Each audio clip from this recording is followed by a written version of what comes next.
जब महिलाओं के साथ जब क्राइम होता है वो जाति देखकर नहीं होता, दलितों के साथ भी हो रहा, ओबीसी महिला के साथ। लेकिन आवाज ये पार्टी देख के उठाते हैं। महिलाओं के साथ जब अन्याय होता है तब ये जाति नहीं कह रहे, मैं तो कहती पार्टी देख के होता है। अगर आप ऐसे ही महिला सशक्तिकरण की बात करें, फिर मणिपुर के मामले में आप लोग चुप क्यों थे? अरे एक मिनट सुनिए, अगर उस टाइम निर्भया कांड को रोक दिया होता ना, जब एक फूल जब आग चिंगारी जब आग बन गई होती है उस टाइम रोकी होती ना, तो आज इतनी बड़ी आग नहीं बनती।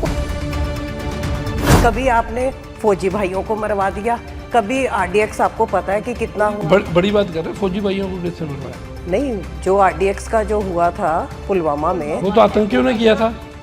आतंकियों ने कैसे कर दिया था? वो तो प्रूव भी हो गया था, सब कुछ हो गया, वो सब ढक दिए गए। यदि आतंकी थे तो वो कहाँ है, दिखाओ हमें। नहीं, वो मार दिए बाद में। किसी को भी उठा के मार दो और आतंकी मार दिए, ऐसे नहीं होता। महिला सशक्तिकरण की बात कर रही है। हाँ। राजनीतिक मुद्दा है नहीं, मुद्दा नो राजनीतिक राजनीति हो रही है। चलो आप कह रहे हैं कि ये जो सीट लेके आ रहे हैं, ये नॉन सीट की लेडीज के लिए सीट थोड़ी है सर। 9 अप्रैल 2010 में सोनिया गांधी जी विधेयक लेके आई थी, सोनिया गांधी जी ने पास कराया था, लेकिन जिसकी आप बात कर रहे हो। लेकिन 15वीं लोकसभा बंद हुई तो वो भी बंद हो गया। लेकिन जो रात को प्रधानमंत्री जी बोल रहे हैं वो केवल अपनी पार्टी के लिए बोल रहे हैं, वो देश की महिलाओं के लिए नहीं बोल रहे। वो जो स्पोक्स पर्सन बने हुए थे रात को, वो केवल और केवल अपनी पार्टी के, उनको वोट दिलाने के। प्रधानमंत्री जी को बोले आप स्मृति ईरानी जी को आप बना दे प्रधानमंत्री बना। चलो बात का मैटर है वो सब।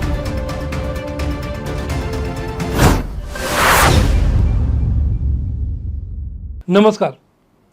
आज पूरे देश में महिला सशक्तिकरण और महिला विधेयक जो संसद में पास नहीं हुआ वह चर्चा का विषय बना हुआ है, जहां कांग्रेस और बाकी अन्य पार्टियां, इंडिया गठबंधन पूरा का पूरा इसे प्रधानमंत्री नरेंद्र मोदी की चाल बता रहा था, बीजेपी की चाल बता रहा था। वहीं प्रधानमंत्री ने देश को संबोधित करते हुए साफ कहा कि विरोधी पार्टियों ने जानबूझकर महिलाओं से विश्वासघात किया है, धोखा किया है, महिलाओं का हक मारा है और जनता उन्हें माफ़ नहीं करेगी।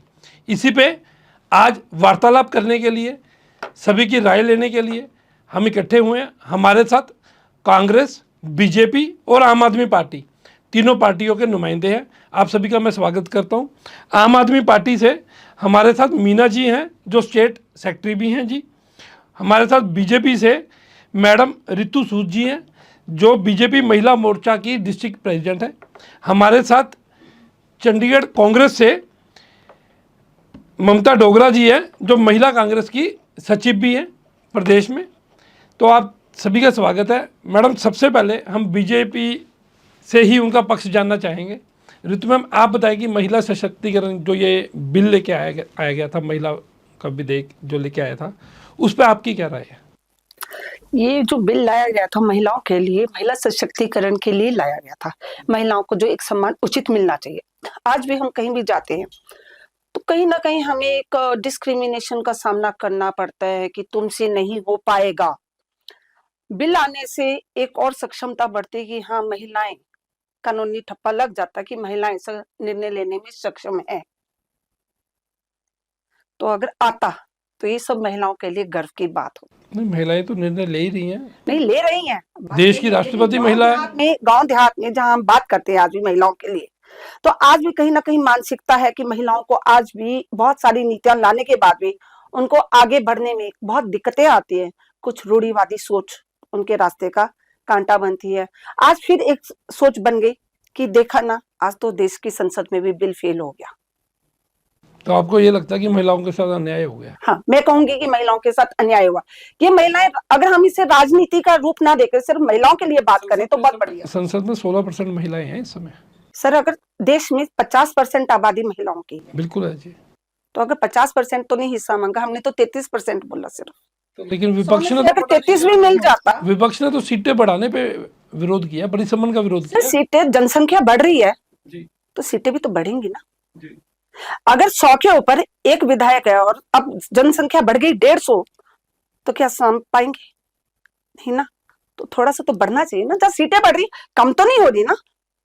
अगर 545 पे 33%, 180 के आसपास है, तो 850 पे 280 होती महिलाएं, तो पुरुषों की भी तो बढ़ रही है ना सीट। नहीं 500 जो 45 या 590 की भी बात करें हम, तब भी 185 आई नहीं अभी तक। तो वही कह रहे हैं ना, 14 से 15% महिलाएं आ रही है। तो ये कितने सालों से आ रहा है कि सिर्फ महिलाएं, क्या सिर्फ महिलाएं वोट की राजनीति करेंगी? क्या महिलाओं को अधिकार नहीं आगे बढ़ने का? महिलाएं क्या निर्णय नहीं ले सकती? निर्णय ले सकती। इस अब पे मैं इससे बात अच्छा करना इनका उदाहरण ये है बैठी हुई महिला। जी मीना जी। बात करती हूँ कि आप ये कहते हो कि महिलाओं को हक मिलना चाहिए, लेकिन विपक्ष उसका हक नहीं दे रहा है, राइट? आप सत्ता में बैठे हो और आप सत्ता किसने दी? हम महिलाओं ने सत्ता आपको दी, हमने सबने वोट आपको सत्ता में बिठाया, तो सत्ता पक्ष ही सब कुछ कर सकता है। आपके पास तो पूरी लेकिन विपक्ष ने करने नहीं ना। और 2023 में ये पास ही हो चुका था, फिर उसको लागू किसने करना था? सरकार ने। जो सरकार लागू ही नहीं कर पाई, तो ये आज केवल वोट बैंक की राजनीति लेने के लिए, राजनीति करने के लिए, और ये लोगों को उलझाने के लिए, वोट लेने के लिए लोगों को गुमराह किया जा रहा है, जो कि यह नहीं होना चाहिए। कि आप कभी सिंदूर की राजनीति ले आते हो, कभी आप गाय गोबर की राजनीति ले आते हो, कभी आप बेटियों के बलात्कार की राजनीति ले आते हो। अरे सारी राजनीति हर चीज़ पे आप ही लोग करोगे, हर चीज़ पे लोगों को गुमराह करना है।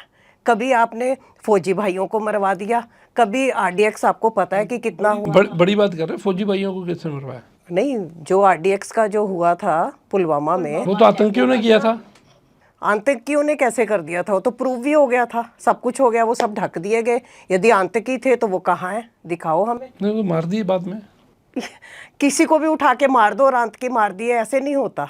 हम भी राजनीति देखते हैं, लोग देखते हैं, जो पढ़े लिखे हैं वो सब चीज़ें समझते हैं।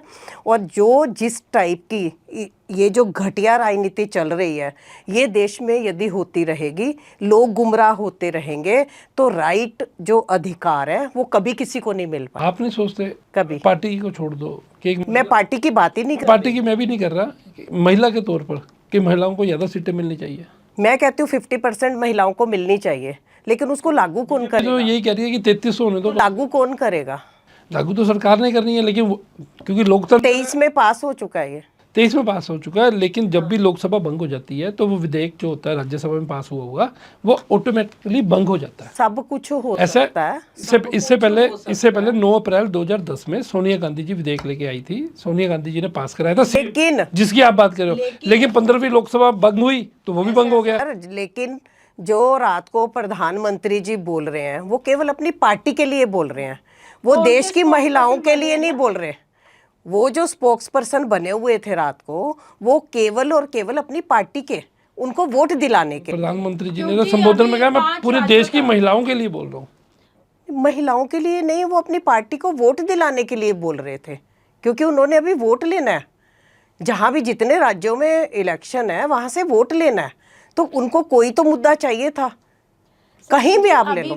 जी ममता जी। जो मेरी बहन रितु जी है, उन्होंने कहा कि गांव की, उन्होंने बात करी कि पिछड़े वर्ग में महिलाओं को मौका नहीं दिया जाता। हाँ जी, महिलाओं को गांव की, हाँ, अब मैं अभी गांव की ही बात कर लेके आती हूँ। राजीव गांधी जी ने 1990 में ये आवाज उठाई, 33% आरक्षण की बात की, 92 में और 93 में, 72वां और 73वां आप कॉन्स्टिट्यूशन में देख लीजिए, उन्होंने 33% का आरक्षण दिया है। और पंचायतों में भी महिलाएं आई 33% में, और पार्षद भी महिलाएं बनी। तो ये मैं सरासर आपकी ममता जी मैं करेक्ट कर रहा हूँ, 1996 में उसी कांग्रेस पार्टी ने देवगौड़ा जी की सरकार में इसी विधेयक का विरोध भी किया। अभी देखिए बात ये है कि अगर आप महिला आरक्षण की बात करते हैं तो वो पार्षद तब से लेके अभी तक राजीव गांधी ने और कांग्रेस पार्टी ने महिलाओं को गांव से लेकर सदन तक पहुंचाया है। आप इस बात को नकार के दिखाइए मुझे। मैं नकार रहा हूँ। 1996 में देवगौड़ा जी की सरकार थी, तो उन्होंने ये कहा कि जो ये 33% आरक्षण भी है उसमें ओबीसी और जो अदर बैकवर्ड क्लासेज है उसमें आरक्षण चाहिए। ये क्या क्या विधेयक वो अभी मेरी बहन जो आरक्षण है कि 1992-93 के अमेंडमेंट में राजीव गांधी जी ये आरक्षण लाए, उन्हीं का दिया हुआ है। और 93 में लाए, तो फिर 1996 में क्यों लेकर आए दोबारा? मतलब एक विधेयक आप लाते हैं, फिर दोबारा 1996 में आप ही के नुमाइंदा लेकर आता है, फिर उस आरक्षण में भी आपको आरक्षण चाहिए। ये जो बांटने की राजनीति है, हर जगह जो बांटने की, जब 2023 में इसका भरपूर इसका समर्थन देके सभी पार्टियों ने इसको बात की जगह इसका समर्थन देके ये कानून बना दिया। इसको आप दो राय में, इसमें कोई दो राय नहीं है कि ये कानून नहीं बना, ये कानून बना है। और इस कानून बनने के ऊपर 2024 में आपने इसको लागू क्यों नहीं किया? मैडम अगर लागू हो जाता तो आपकी पार्टी ये कहती कि बीजेपी ने वोट लेने के लिए 2024 के इलेक्शन आ रहे हैं, अभी जल्द से जल्द इसको लागू कर दिया बिना इतनी सारी खामियों के साथ। अब जब बीजेपी ने सारी खामियों को पूरा करते हुए दोबारा इसको इंट्रोड्यूस किया तो आप कहते हैं कि नहीं जी ये तो गलत हो गया। कौन सी खामियां निकाल के, कौन सी खामियां निकाल के? मुझे बताइए, जब वो आगे इसकी कमियां होती, द्रौपदी मुर्मू जी ने इसको साइन किया, उसके बाद 2024 तक इसको लागू करना था, लेकिन आप लोगों ने क्या किया? इसको डिलिमिटेशन के आधार पे इसको लेके आ रहे हैं, जनगणना के आधार पे। हम कह रहे हैं कीजिए, 33 छोड़ के 50 कीजिए। आप ही की बात हम ऊपर करते हैं कि 50% दीजिए। अभी सदन में कितनी महिलाएं बैठी हैं?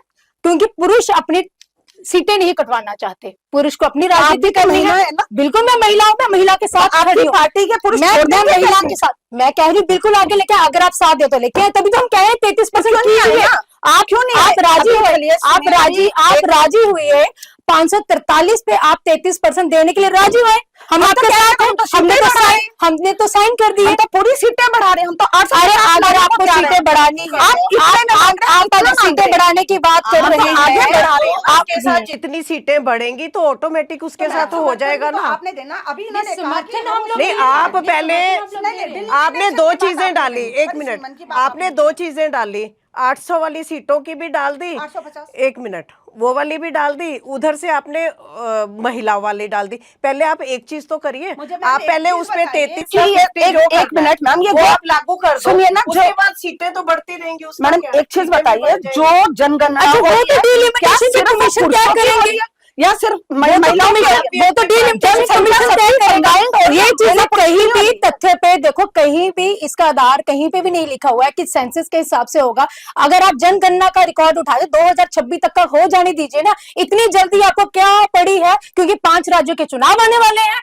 देखिए, अगर आपने इलेक्शन लड़ना है, हम कह रहे हैं लड़िए, लेकिन महिला सशक्तिकरण का नाम लेके आप इसका दुरुपयोग मत कीजिए। महिला सशक्तिकरण का अगर आपने नाम लेना है तो महिला को सम्मान दे। मैं तो कहती हूँ कागज पे नहीं, जमीनी स्तर पे आके उसका काम करें। मैडम जमीनी स्तर पर ही काम मिल रहा। आप बताइए आपके राज्य में 2026 की जनगणना कीजिए, आप 2014-11 का आप डाटा। ममता जी, इस पे मेरा एक सवाल है। चंडीगढ़ शहर में, एक मिनट, चंडीगढ़ में 13 लाख की आबादी पे एक एमपी है जी, बिल्कुल। यूपी में 80 लाख की आबादी पे एक एमपी है। तो ये कैसे, मतलब ये अन्याय नहीं हो रहा? ये बिल्कुल अन्याय है। तो यही तो परिसमन है। परिसमन में सीटें तो बढ़ा इसी कर रहे थे, तो वो बढ़ा ले, लेकिन वो ऑटोमेटिक हो जाएगा ना। 1 मिनट, वो ऑटोमेटिक हो जाएगा यदि आप 545 पे यदि आप कर देते हो। 545 को भी छोड़ो, 100 पे कर रहे हैं ना, 100 पे 33% या 50%, वो 800 पे उतना हो जाएगा। आप उसको गोलमोल घुमा के और उस पे सब गोलमोल करके और आपने कह दिया ये नहीं हुआ, ये नहीं हुआ, वो मान गए। लेकिन जो आरोप आपने जो घुमाया कुछ ही, पार्लियामेंट के ऊपर बात आपने ऑब्जेक्शन उठाई, हमने नहीं उठाई। हमने उठा रहे, हम 33% मांग रहे हैं। मीना जी, एक सवाल है। 9 अप्रैल 2010 को एक विधेयक आया, सर्वसम्मति से बीजेपी ने उसको पारित किया। कांग्रेस की सरकार थी, सोनिया गांधी जी विधेयक लेके आए, 33% वाला की ही बात कर रहे हैं। उसमें भी जनगणना का आया था कि जब हम जनगणना शुरू करनी है, SIR उस समय भी शुरू हुआ, तो वो पास कर दिया। बीजेपी ने कहा कि हम महिलाओं के साथ हैं। 2010 में आया, 2012 तक उसे लागू करना था। जो आपने अभी आरोप लगाया बीजेपी पे कि 2023 का था, 2024 तक करना था, उस समय भी राष्ट्रपति ने भी पारित कर दिया, राज्यसभा से पास हो गया। लेकिन वो कांग्रेस गवर्नमेंट ने उसको पास नहीं किया और 15वीं लोकसभा भंग हो गई। और ये ऐसा नहीं है कि महिला आरक्षण आज से आ रहा है, संविधान के समय से आ रहा है। पहले 2 सीट थी, फिर 15 हुई, ऐसे ऐसे बढ़ता आया। 1946 में सबसे पहली बार महिला विधेयक पे बात शुरू हुई, जब हम आज़ाद भी नहीं हुए थे। जब हमारा संविधान बन रहा था उस समय से महिला विधेयक की बात हुई और जनगणना के आधार पर हुई। तो बीजेपी भी वही लेके आ रही है। 2010 में कांग्रेस भी यही लेके आई थी। तो इस बार ऐसा क्या है कि कांग्रेस भी खिलाफ है, सपा भी खिलाफ है? और मेरा दूसरा सवाल आपसे है क्या ये ओबीसी के साथ नाइंसाफ़ी नहीं होगी? क्या ये एससी वर्ग के साथ नाइंसाफ़ी नहीं होगी? क्या ऊंचे वर्ग की महिलाएं आगे नहीं आ जाएंगी इससे? जब हमने संविधान में एक आरक्षण का प्रावधान दिया है, तो अगर 33% सीटें हैं तो महिलाओं का उसमें जाति के आधार पर, ओबीसी एससी के आधार पर आरक्षण क्यों नहीं? ये दोनों सवाल अलग अलग आप दोनों से हैं। पहले मैं बोलूं कि ये आप ही बोलिए पहले। 33% जब हम ओबीसी की बात कर रहे हैं, उज्ज्वला योजना में आपके पास डाटा रहता है, सबसे ज्यादा उज्ज्वला योजना किसे मिली है? ओबीसी को, एससी को, एक आरक्षित वर्गों को। क्योंकि गांव देहात में हमारे देश में सबसे ज्यादा जो जनसंख्या है वो ओबीसी की है। ठीक है, किसको मिला बेनिफिट? ओबीसी को। सामान्य वर्ग की महिलाओं को नहीं मिला। उसमें क्राइटेरिया भी है कि आपकी इतनी इनकम। ऐसा तो नहीं किसी ने रोटी खाली दोबारा भूख नहीं लगेगी? डेफिनेटली, ठीक है ना। अब उसके बाद हम बात करते हैं आरक्षण। आरक्षण में आरक्षण किस लिए? अब आप हर वक्त एक बांट कर रहे हैं कि ये जाति के नाम पे बांट रहे हैं सबके। अब महिलाओं को भी आप बांटेंगे, उनमें भी एक कंपटीशन है कि ये महिलाएं संविधान से चला आ रहा है। क्राइम ना, जब महिलाओं के साथ जब क्राइम होता है वो जाति देखकर नहीं होता, दलितों के साथ भी हो रहा, ओबीसी महिला के साथ। लेकिन आवाज ये पार्टी देख के उठाते हैं। महिलाओं के साथ जब अन्याय होता है तब ये जाति नहीं कह रहे, मैं तो कहती पार्टी देख के होता है। अगर आप ऐसे ही महिला सशक्तिकरण की बात करें, फिर मणिपुर के मामले में आप लोग चुप क्यों थे? मैंने फिर निर्भया कांड में नहीं, मेरी बात आप बात सुनिए। हम लेटेस्ट आप मुझे बताइए, अभी जो खिलाड़ियों के साथ क्या हुआ, महिला खिलाड़ियों के साथ क्या हुआ? आप कह रहे हैं कि जाति के हिसाब से, आप 2012 से इस तरह से कर रहे हैं।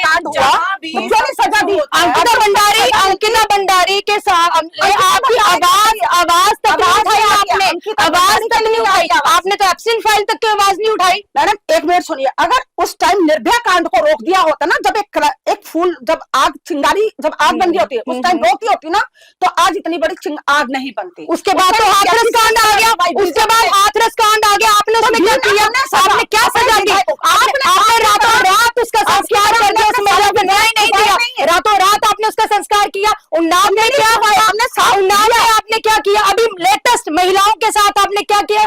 महिला खिलाड़ियों के साथ आपने क्या किया? आप ये मत कीजिए कि जाति देख के राजनीति की जाती है। जाति देख के आप लोग, हम हमेशा से महिला के साथ खड़े हैं। महिलाओं के साथ आप खड़े, अब कितनों को आपने न्याय दिया? कितनी महिलाएं आपके उसमें आगे आई हैं? 70 साल की सरकार से 2012 हमने पहला कांग्रेस ने अपने देश का प्रधानमंत्री महिला बनाई, राष्ट्रपति महिला बनाई, मुख्यमंत्री भी महिला ने बनाई, उन्होंने सब कुछ बनाया, स्पीकर बनाए, मैजिस्ट्रेट बनाए। आपने बताओ क्या किया?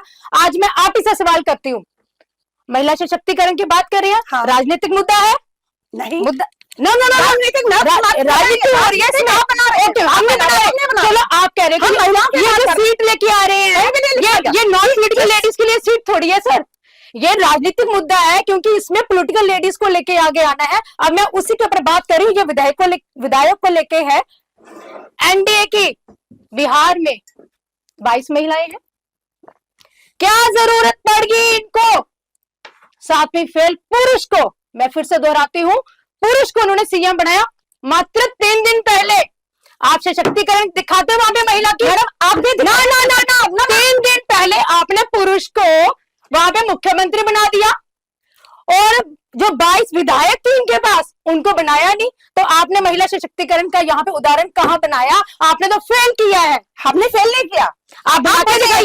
चलो प्रधानमंत्री जी को बोलिए, प्रधानमंत्री जी को बोले, आप स्मृति ईरानी जी को आप बना दे प्रधानमंत्री बना। चलिए वो बात का मैटर है, वो संगठन देखेगा। अब मैं संगठन, इसमें संगठन की बात हो रही, सबसे ज्यादा संगठन, देश के प्रधानमंत्री जो है वो संगठन के नहीं है, वो इस देश के प्रधानमंत्री है,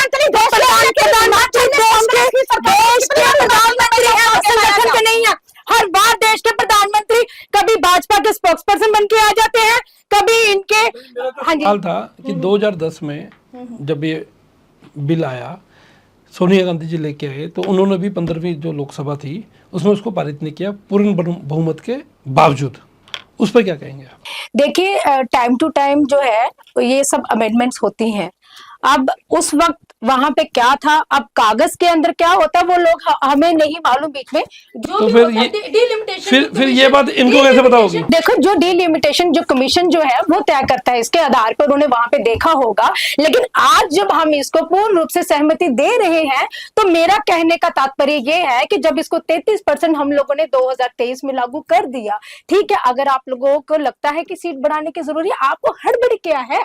जस्ट वेट एंड वॉच, 2026 की जनगणना हो जाए, उसके बाद आप इसको लागू कीजिए। हम तो आपका साथ दे रहे हैं, लेकिन फिलहाल आपको जो अगर करनी है, आप 500 लेकिन जो इतिहास है वो इतिहास ये कहता है कि कांग्रेस 6 बार विधेयक लेके आई, 5 बार पारित हुआ, लागू नहीं हुआ। सर देखिए, एक बार राजीव गांधी जी ने किया, वो सारी दुनिया जानती है, उससे महिलाओं का काफ़ी आरक्षण मिला, ये सारी दुनिया जानती है। लेकिन जब 1998 में 1999 में जब 1 साल की सरकार थी वाजपेयी गवर्नमेंट की, वो लेके आए, पूर्ण बहुमत नहीं था, पारित नहीं हो पाया, कांग्रेस ने क्या बाकी सभी पार्टियों ने विरोध किया। 2002 और 2003 में दोबारा वाजपेयी जी की सरकार आई, पूर्ण बहुमत था, तब भी पारित नहीं हुआ। तो ये ऐसा नहीं है कि ये पहली बार हुआ कि महिलाओं के साथ अन्याय हुआ हो या महिलाओं का विधेयक पास ही नहीं हो रहा। 1998 में गिरा, 1999 में गिरा, 2002 में गिरा, 2003 में गिरा, 2010 में गिरा, चाहे कोई भी गवर्नमेंट हो। ऐसा क्या है कि जब तो पार्टी खुद होती है सत्ता में तब उनको महिला विधेयक अच्छा लगता है, जब विरोध में आ जाती है तो उनको बुरा लगने लग जाता है, चाहे वो कांग्रेस हो चाहे वो बीजेपी हो, क्योंकि देश तो ये 2 पार्टी चलाती रही है। देवगौड़ा सरकार बनी तब दोनों ही विरोध में आ गए। तो ऐसा क्या है कि ये पॉलिटिकल स्टंट ही बन के रह गया है। ये महिलाओं के उत्थान के लिए कोई पार्टी सच में कुछ करना चाहती है। जैसे अभी बार बार आप भी कह रहे हैं, लोग भी कह रहे हैं कि ये बिल्कुल इलेक्शन के समय में ये क्यों आया। प्रियंका गांधी जी ने तो चाणक्य की उपाधि देकर भी बोला लोकसभा में, वो ठीक है, आप टाइमिंग पे सवाल उठा सकते हो। महिला विधेयक में कमी क्या है, क्यों नहीं होना चाहिए? सिर्फ एक सवाल सभी से। मैं ये कहना चाहूँगी, ना इनकी मंशा है करने की, महिलाओं को इंसाफ देने की, केवल वोट बैंक की राजनीति ये लोग करते हैं, आप ना इनकी इच्छा है। ये लोग आपस में लड़ पड़ते हैं। इन्होंने अपनी पार्टी में 17% दिया हुआ है, इन्होंने संसद में 15%, आपके तो 5 हैं पंजाब में पूरे, दिल्ली में तो वो भी नहीं थे। नहीं, आप आम आदमी पार्टी के, हमारी पार्टी ने महिलाओं को पूरी, मैं तो संख्या की बात कर रहा हूँ। नहीं, वो जो हो रही है, हमारी नई पार्टी है, जैसे भी लोग आ रहे हैं, जैसे हमें कैंडिडेट मिल रहे हैं, हम सबको आगे ला रहे हैं। हमारी पार्टी ऐसा नहीं है कि महिलाओं को पीछे रखना चाहती है, ऐसी मंशा नहीं है। आरोप चंडीगढ़ में लगा जी, मंशा नहीं है। महिला ने पार्टी बदली, उसके पूरे घर वालों को, उसकी भाभी को उठा के जेल में डाल दिया। किसने डाल दिया? बीजेपी ने डाला, आम आदमी पार्टी ने। आम आदमी पार्टी। पंजाब में पर्चा हुआ, सुमन की बात करो। नहीं नहीं नहीं नहीं नहीं, ये बीजेपी का हुआ था, मेरी खुद बात हुई थी। बीजेपी का क्या हुआ था? नहीं, जो भी था उनका अपना मामला था, और पर्चा देने वाले वो लोग थे, कोई ऐसा नहीं। सरकार तो पंजाब में आम, देखिए, यदि कोई भी, चाहे विधायक है चाहे एमएलए है, आप जो मुझे कह रहे हो आपकी पार्टी के थे, यदि हमारी पार्टी में यदि कुछ गलत होगा या उनके ऊपर कोई आरोप तय होंगे, तो वो कोई भी हो उसको बख्शा नहीं जाए। मेरा सवाल है, मेरा आपसे सवाल। समझ गई आपके? नहीं, मैं आपको सीधा सवाल, सुमन जो इस समय डिप्टी मेयर भी है, वो आम आदमी पार्टी की काउंसलर थी, आम आदमी पार्टी की टिकट से जीती। जिस दिन सुमन बीजेपी में चली गई, अचानक से आम आदमी पार्टी को याद आया कि उसके भाभी को गलत हमने नौकरी दी थी, उसकी भाभी ड्यूटी पे भी नहीं जाती थी, उसकी भाभी बेवजह की पैसे भी लेती थी, उसकी भाभी बेवजह वो जो बिल बुक्स भी थी वो भी घर ले जाती थी, और भी कई कागजात थे घर ले जाती थी। उसकी भाभी को अरेस्ट कर लिया। मैं महिलाओं पे ही आ रहा हूँ। तो ऐसा क्या था कि जो 4 साल तक नहीं पता चला, जैसे ही वो पार्टी बदल के दी, 4 दिन में ही महिला के खिलाफ हो गए। सुमन की भाभी को कोई अपनी पार्टी ऐसा नहीं करती, किसी ने आरोप लगाया होगा, विद सबूत दिया होगा, तो उस पे केस बनता होगा, तो किया। लेकिन वो भी टाइमिंग है ना जी। नहीं, ये पार्टी खुद नहीं करती कि हाँ हमारी पार्टी का है तो बदले की भावना से ऐसा कुछ कर दिया, ऐसा कभी नहीं होता है। यदि उनके ऊपर किसी ने आरोप लगाया होगा और वो आरोप साबित हुआ होगा, तो पार्टी थोड़ी उसको बचाएगी। फिर वो जिसने भी आरोप लगाया, वो पहले देखना होगा कि आरोप किसका था, किस पार्टी के आदमी का था आरोप। एक मिनट, एक और आरोप लगा था आरोप केजरीवाल जी के घर पे महिला के साथ हुई। चलो ये बात कंप्लीट होने दो। वो आरोप किसने लगाया, वो कांग्रेस ने लगाया या बीजेपी ने लगाया? राइट, वो आरोप देखना होगा। आम आदमी अच्छा, फिर नहीं लगाया, जो पहले 4 साल आम आदमी पार्टी में थी, लास्ट साल बीजेपी में आ गई। हाँ, तो ये आपस में उनका जो भी होगा, इसके अंदर कोई पार्टी महिलाओं के खिलाफ नहीं है, इसमें महिला वाली और पार्टी वाली कोई बात नहीं आती है। ये उनका अपने निजी मामले हैं, और निजी मामले के अंदर जो भी ये सब चीज़ें होती हैं, कहीं भी आरोप होता है, वो कोर्ट तय करती है, पुलिस तय करती है, वो चीज़ें हैं। इसमें पार्टी और महिला चलो हम विधेयक पे ही आ जाएं अब दोबारा। परिसमन पे क्या कहें? परिसीमन के ऊपर होने तो दीजिए, हो रहा है। इन्हें तो पहले जल्दी, हमारे को तो ये था कि जो विधेयक है, हमने 2011 की जनसंख्या को बीच में आधार बनाकर काम शुरू किया कि चलो जल्दी विधेयक आ जाए। कटाक्ष भी इनकी तरफ से आते हैं कि अभी तो 15 साल लगेंगे इसे पास होने में। ये नहीं समझ आ रहा आपका फिर आया कि 2011 की जनसंख्या के आधार पे, लेकिन जो SIR हो रही है वो 2002 की जनसंख्या के आधार पे हो रही है। 2026 की अभी जनगणना हो रही है, इन्होंने ओबीसी की भी बात करी, 2026 की अभी जनगणना हो रही है, उसको करते करते ये विधेयक 2034 तक चला जाएगा। हमारी इच्छा है कि चलो जितनी जल्दी महिलाओं को अधिकार मिल जाए उतना अच्छा है। अधिकार तो दिलवा रहे हैं महिलाओं का, गलत तो नहीं अधिकार महिलाओं में और हो रहा है कि लोगों को टेलीफोन आ रहे हैं, आप कौन सी पार्टी को वोट दोगे, कांग्रेस, बीजेपी? आप? फिलहाल तो मैं पहली बार सुन रही हूँ आपसे। नहीं, मैं बता रही हूँ आपको, मैं आपको नंबर भी दे दूंगी। और वो पंजाब से इस तरह की कहते हैं, पंजाब नहीं, बहुत सारे ऐसे आ रहे हैं जी। और वो जो सर्वे करा रहा है वो कौन करा रहा है ना? और जो बीजेपी का है वो सुनने में आया है कि वो सर्वे करा रहे हैं और लोगों की वोट काट रहे हैं। वो कांग्रेस का है, वो आपका है, वोट काट। चलो ये ऑथेंटिक पंजाब में भी लाखों वोट काट दिए हैं, ऐसा है, लाखों वोट काट। ऐसा ये एक धारणा है। मैं एक वैसे बता देता हूँ आपको, जो भी SIR हो रहा है, दर्शकों को भी बता देता हूँ। आपके 2002 में वोट कहाँ थी, आपने वो वोट दिखानी है। वो एक साइट है, वो साइट का लिंक है, वो लिंक पे जाएं। 2002 का अगर आपकी वोट पड़ी है, नहीं जो आपका तो नहीं पढ़े लिखे, जो आपके वीडियो आ रहे हैं मौके पे, वो आप बताएंगे 2002 में आप कहाँ रहते थे, वो वहाँ देख लेंगे। अगर आपकी वोट बनी है तो आपकी नहीं कटेगी। संजीव जी, वो तो यही जानना चाह रहे हैं कि 2002 में। मैं ये पूछना चाहती हूँ, अभी हर एक राज्य में 50 से 60 लाख, 90 लाख इस तरह से सभी जो है वो नागरिक नहीं पाए जा रहे। तो ये मैं पूछना चाहती हूँ कि वहां की जो महिलाएं, जिनको ये कहा जा रहा है कि SR के तहत कि आप यहाँ के नागरिक नहीं है, तो फिर उन महिलाओं को कहाँ भेजने की तैयारी है? भेजने की तैयारी नहीं, वो चैलेंज कर सकते हैं इस चीज़ को। वो देश के न्यायालय में जाके चैलेंज कर सकती है, न्यायालय उस पर फैसला आपके साथ पक्ष में न्यायालय करे। आप अपने आधार दिखाइए, अपने कार्ड दिखाइए, प्रूफ दिखाइए। आपको 2002 में, अगर आप 2002 में बालिग थे तो आपको 2002 का वोटर लिस्ट दिखाना पड़ेगा। अगर आप नाबालिग थे तो आपको अपने पापा का, अपने मम्मा का 2002 का प्रूफ दिखाना पड़ेगा। ये सिर्फ यहाँ के नहीं है, ये SIR कोई पुराना नहीं है। इंदिरा गांधी जी ने भी कराया था, राजीव गांधी जी ने भी कराया था, और हर देश कराता है। 10 सालों के अंतराल में कराता है। वो ठीक है आपकी बात, हाँ किसी के साथ गलत नहीं होना चाहिए, बदले की भावना से किसी की वोट नहीं कटनी चाहिए। लेकिन अगर इसके लिए भी अगर आपकी वोट कटती है तो ऐसा नहीं है कि अगर इलेक्शन कमीशन ने जो आपका वीडियो आया उसने लगा दिया कि आप यहाँ नहीं रहते तो आपको देश से बाहर फेंक दिया जाएगा। ऐसा नहीं है, न्यायालय बैठे हैं, हम न्यायालय में जाकर प्रूफ दे सकते हैं कि हम रहते थे, हमारा काट दिया, अब न्यायालय पे जाइए। ऐसे नहीं कट रहे हैं मैम, पूरे के और पूरे। वैसे बता दूं कि वो ठीक है 85 लाख, वो नहीं मैं आपको बताता हूँ, वेस्ट बंगाल का काफ़ी चला कि 85 लाख वोट काट दिए, 88 लाख काट दिए, लेकिन अब 23 लाख ही रह गए। बाकी सबको अपील के दौरान मान्य माना गया। पर जो अपील नहीं कर पाएगा वो तो फिर देखो क्या करोगे, कट तो गया ना उसका वोट। अपनी लड़ाई खुद लड़नी पड़ती है, दूसरा नहीं आएगा। कि अगर आप ये कहते हैं कि वो लड़ाई गरीब क्यों लड़े? एक नागरिक है, उसके पास वो लड़ाई लड़ता रह जाए, उसको रोजी रोटी नहीं कमानी।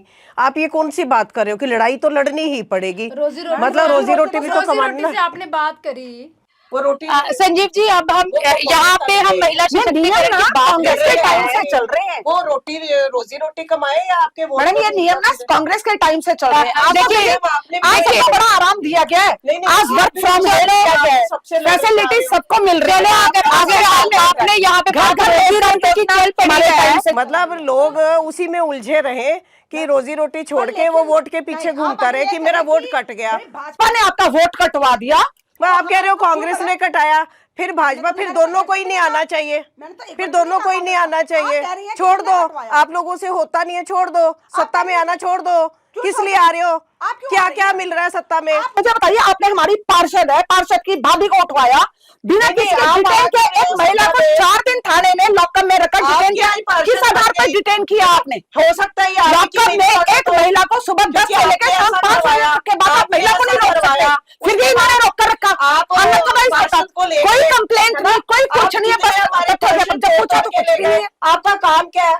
क्यों नहीं? और लड़की वहां रहती है पंजाब में, उसके ऊपर FIR हो रही है, किस लिए? आज वही राजनीति क्योंकि सिर्फ उसकी भाभी ने आपकी नीति को छोड़ के भाजपा ज्वाइन कर ले, सिर्फ ये बदला लेने के लिए उसकी भाभी को आप तीनों का अभी मैं एक बात कहना चाहती हूँ, ये अभी जो मुद्दा लेके आ रहे हैं, ये राजनीतिक मतलब जो सशक्तिकरण कर रहे हैं, तो मेरा ये कहने की बात है कि फिर महिला अगर हम सशक्तिकरण महिला सशक्तिकरण की बात करें तो वो सिर्फ पॉलिटिकल लेडीज को लेकर ही बात नहीं होनी चाहिए, वो नॉन पॉलिटिकल लेडीज को लेकर भी बात होनी चाहिए। उस महिला के बारे में बात होनी चाहिए जो चूल्हे चौके में काम करती है और अपने बच्चों के स्कूल तक जाने के लिए आप उसको सुरक्षा प्रदान कीजिए, करिए महिला सशक्तिकरण, आप उसको रोजगार दीजिए, काम दीजिए, सुरक्षा नहीं है।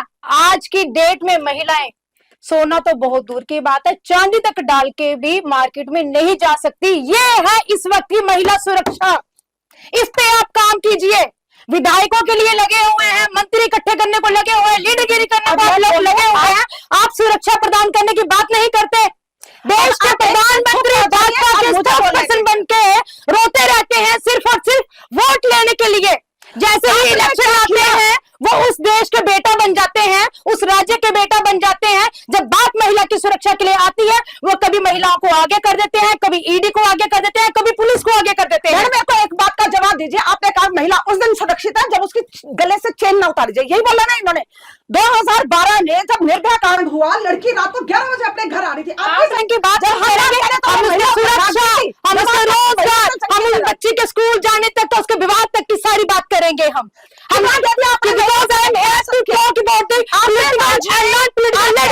चलिए ठीक है, आपके राज्य में कितनी महिलाओं की संख्या बढ़ी है? आज जब से भाजपा आई तब से बेटी बचाओ बेटी पढ़ाओ बेटी बढ़ाओ का नियम चला और आज लड़कियों की संख्या बढ़ी है। आज वो चला आगे बात कर रहे हैं। वाह, आज हरियाणा में देखिए जहाँ लड़कियों की अनुपात के मुकाबले आज बढ़ गया। अंकिता भंडारी के हत्याकांड पे आपका क्या कहना है? उत्तराखंड से है, आप भाजपा महिला मोर्चा की डिस्ट्रिक्ट प्रेसिडेंट है, आपका क्या कहना है उस चीज में? मेरा कहना ये है कि उसके लिए सरकार है, वहां पर देख रही है ना, और किया उन्होंने हर चीज के लिए सरकार है। बात आती है आप अपने जब आपकी बात आती है तो आप कह देते हैं ये तो अगर महिला हम मुद्दा भटक रहे हैं, हम आप अभी हम वाइंड अप करते मंदिरों में भाजपा के राज में बच्चियों के साथ बलात्कार हो गए, उनके 2-2 पीस कर दिए गए टांगे खींच के। मैं आपसे ये जानना चाहता हूँ, एक लाइन में आप अपना पक्ष रखें कि ये महिला सशक्तिकरण बिल पास होना चाहिए था। आपका अगर कहना है कि नहीं होना चाहिए था तो क्यों नहीं होना चाहिए? चाहिए, बिल्कुल होना चाहिए। हम महिलाएं हैं, होना चाहिए, होना चाहिए। 543 पे अगर अभी करना है, अभी करना है, तुरंत करना है, 543 पे कीजिए। करो। अगर डिलिमिटेशन करना है 2026 की जनगणना हो जानी चाहिए, उसके बाद देखते हैं। जल्दबाजी मत करिए क्योंकि जल्दबाजी में बहुत सारी चीजें गलत हो जाती हैं। आपका क्या कहना? सरकार अगर ये बिल जल्दबाजी में ले आती है, 2024 की जी बात कर रहे हैं, तो इन्होंने कोर्ट में कौन जाना था कि बिल गलत हुआ, महिलाओं के साथ तो अन्याय नहीं, हम कह रहे हैं हम कह रहे हैं निकाल के 131वें संशोधन के अंदर हमने उसको प्रस्तुत किया। अगर ये जनगणना एक मिनट मैंने बोलने दीजिए, इन्होंने फिर कर दिया। आज तो इलेक्शन नहीं है, हम तो 2024 मैडम इलेक्शन आने वाले हैं 5 राज्यों के, अभी 2024 के, तो 2010 में भी यही होता मैडम जी, 2010 में भी पास हुआ था सोनिया गांधी का। मैं भी आराम से ही बोल रही हूँ कि 2010 में भी जब पास हुआ तो 2010 में जब पास हुआ था ना सोनिया गांधी ने, तब भी क्या किया था आपने? चलो आप एक लाइन में अपना अपना विचार बताएं। एक लाइन में महिला बिल पास क्यों होना चाहिए था?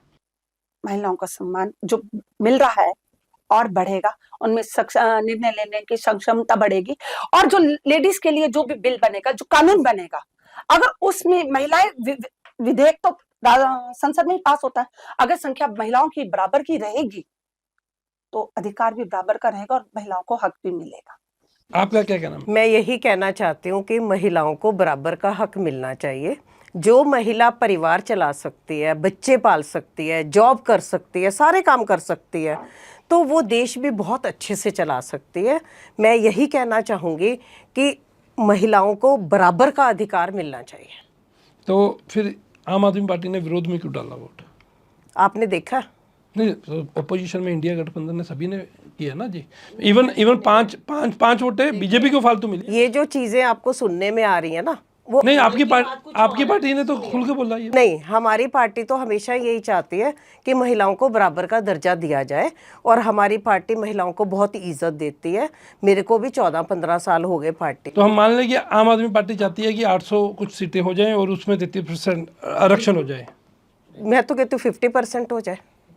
जी मैं तो यही कहती हूँ कि अगर अभी करना है लागू, तुरंत करना है, तो जो 33% जिसपे हम जो कानून बन चुका है उसके ऊपर कीजिए। अगर इनको डिलिमिटेशन करना है, सीट बढ़ानी है, तो 2026 की जनगणना हो जानी चाहिए, उसके बाद ही ये चीज करें। महिलाओं की अगर तब तक अगर महिलाओं के सम्मान, उसके अधिकार की बात करनी है, तो महिलाओं की सुरक्षा के लिए आप अन्य साधन भी ला सकते हैं। आप चेयरपर्सन और बढ़ा दीजिए। वो तो कोई राजनीतिक पोस्ट नहीं होती ना, राजनीति की होती है चेयरपर्सन। सुनिए मेरी बात सुनिए। अरे वो टिकट वाली की मैं बात नहीं कर रही, मैं टिकट वाली नहीं करी। वैसे ही आप बहुत सारे, क्योंकि देश के प्रधानमंत्री जी महिलाओं के हक में हैं, तो वो निकाल सकते हैं ना ऐसे पोस्ट। और वैसे भी चंडीगढ़ केंद्र शासित प्रदेश है, और वैसे ही बहुत सारे यूटीज हैं इंडिया के अंदर, तो वो इसमें इस तरह से महिलाओं को भागीदारी आगे बढ़ाए। चेयरपर्सन आप लगा सकते हैं जिसमें नॉन ऑफिशियल भी होते हैं। महिलाओं को इस तरह से तब तक आप सशक्तिकरण कीजिए और बढ़िया एक मिसाल साबित करें। बीइंग यूटी चंडीगढ़ पुलिस का अनुपात पूरे देश में महिलाओं के मामले में सबसे ज़्यादा है। बीइंग यूटी चंडीगढ़ प्रदेश में जितने चेयरपर्सन महिलाएं हैं, चाहे वो सोशल वेलफेयर हो चाहे दूसरा हो, वो भी देश में सबसे ज़्यादा चंडीगढ़ में ही है। तो ऐसा नहीं है, हम नहीं मानते, ये ऐसा भी नहीं है कि ये बीजेपी ने किया, ये सारे पिछली गवर्नमेंट्स में भी ये प्रावधान रहे हैं, वहीं से चलते आए हैं। तो ऐसा नहीं हम कह सकते कि चंडीगढ़ को अनदेखा किया गया महिलाओं के साथ, या चंडीगढ़ में महिलाओं के साथ, चाहे कांग्रेस सरकार ने हो, चाहे आम आदमी पार्टी हो, चाहे बीजेपी हो, किसी ने कोई भेदभाव किया हो। तो दोस्तों, जैसे आपने सुना कि सभी महिलाएं ज़्यादा से ज़्यादा भागीदारी चाहती है, बस अब पॉलिटिकल लोग टाइमिंग पे सवाल उठा रहे हैं। महिलाओं के मन की बात यही है कि महिलाओं का योगदान ज़्यादा से ज़्यादा होना चाहिए। कांग्रेस का कहना है कि 2026 की जनगणना के आधार पे होना चाहिए। बीजेपी के जो महिला नेता हैं उनका यह कहना है कि ये अभी से अभी लागू होना चाहिए। आम आदमी पार्टी तो 50% महिलाओं का आरक्षण मांग रही है। तो नमस्कार, मैं संजीव महाजन, चंडीगढ़ दिन भर।